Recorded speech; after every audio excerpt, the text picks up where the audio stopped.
Supoño que xa me coñece. Son Carolo. Todos me chaman así.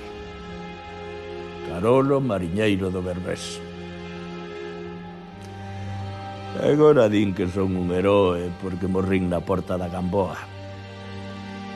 E eu non fui máis valente que ningún dos vigueses que estábamos ali aquela noite terrible.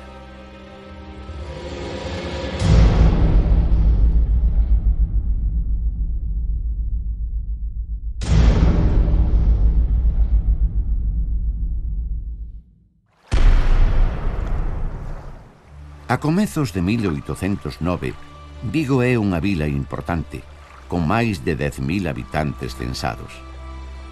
Tras séculos vivindo ataques e invasións, contaba con murallas defensivas que rodeaban o que hoxe é o Casco Vello. Homes, bestas e mercadorías entraban e saían polas 6 portas de Vigo: Alaxe, o Berbés, Falperra, Pracer, Porta do Sol e a máis famosa da Reconquista, a de a Gamboa. Sobre o recinto amurallado estaba o castelo de San Sebastián, onde hoxe se ergue a casa do concello, e no cumio do castro unha fortaleza empregada como cadea. Fora das murallas, o barrio do Areal comezaba a medrar con forza, mentres que o Vigo rural se espallaba polas mesmas parroquias que hoxe.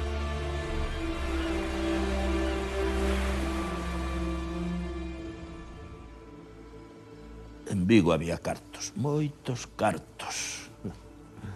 No porto do Berbés daban chimpos as sardiñas e as fábricas de conserva botaban fume. Pero o mellor negocio eran os corsarios, uns homes valentes, mariñeiros destemidos.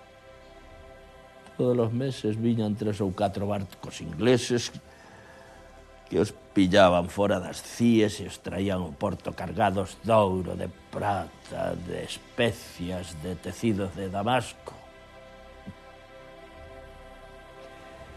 Vivíamos ben, moi ben naquel Vigo de antes da maldita guerra contra Napoleón.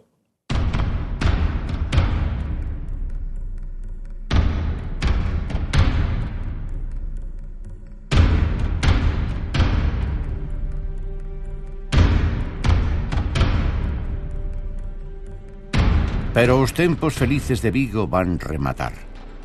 Os exércitos dos mariscais franceses Soult e Ney entran en Galicia en xaneiro de 1809, perseguindo as tropas inglesas do xeneral John Moore.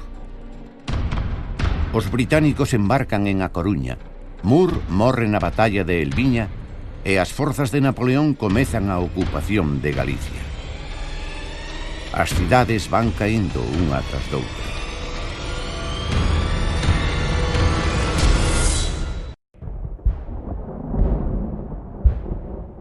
O 31 de xaneiro de 1809 rendémonos. Que outra cousa íamos facer?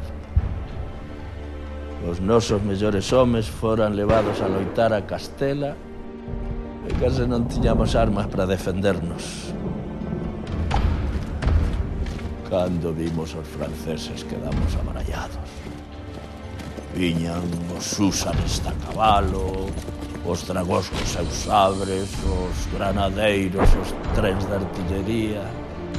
Aqueles soldados viñan de vencer en Austerlitz, en Marengo.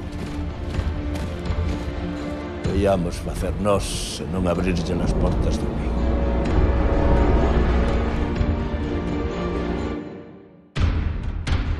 Os ocupantes franceses prometen respectar aos cidadáns, pero comezan a producirse tensións.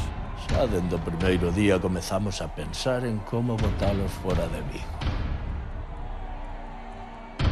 Poida que viñesen con boas ideas, pero forzaban as nosas familias, roubaban nas casas, mataban o gando, non respetaban nada. Comezaron a unirse todos en zamáns, panadares, lavadores, no Fragoso. A finais de febreiro xa tiñamos decidido recuperar a nosa vila fose como fose. Morrese quen morrese. O abade de Valadares, Juan Rosendo Arias, organiza a primeira resistencia no seu cuartel xeral de Zamáns. Pronto, únese o alcalde do Fragoso, Cayetano Parada. E máis tarde, súmanse outros líderes, como Xaquín Tenreiro ou o militar portugués Almeida. E chegan novos reforzos, coas unidades dirixidas polos militares Pablo Morillo, Francisco Colombo e Bernardo González del Valle, o que coñecen por Cachamuiña. O 27 de marzo de 1809, os vigueses acordan asaltar as murallas da vila e enfrontarse á súa guarnición de case 1500 franceses.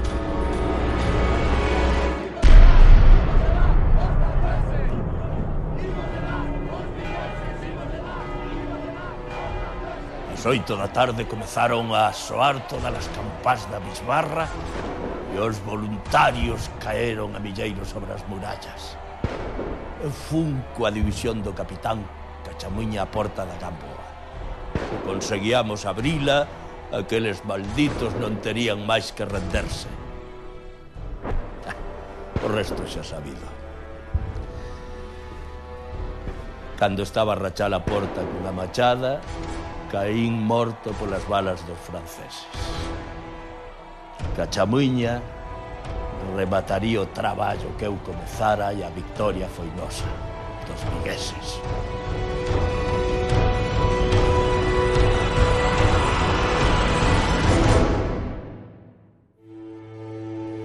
O comandante francés Antonio Chalot firma a rendición e as súas tropas entregan a vila o 28 de marzo. A batalla custa a vida a case 30 galegos e a máis de 100 franceses. Vigo comandará logo a reconquista de toda Galicia ata a batalla final de Ponte Sampaio en xuño de 1809. O cheiro a pólvora, a treboada das balas de fusil, a detonación dos canóns. Aquelo foi unha tolemia. Hai 2 séculos, en 1809, Vigo converteuse na primeira cidade de Europa que vencía a Napoleón e obrigaba a retirarse de xeito definitivo os seus exércitos. Que ninguén esqueza aqueles días terribles de hai 2 séculos. Que todos recorden o que fixemos xuntos aqueles días de marzo de 1809.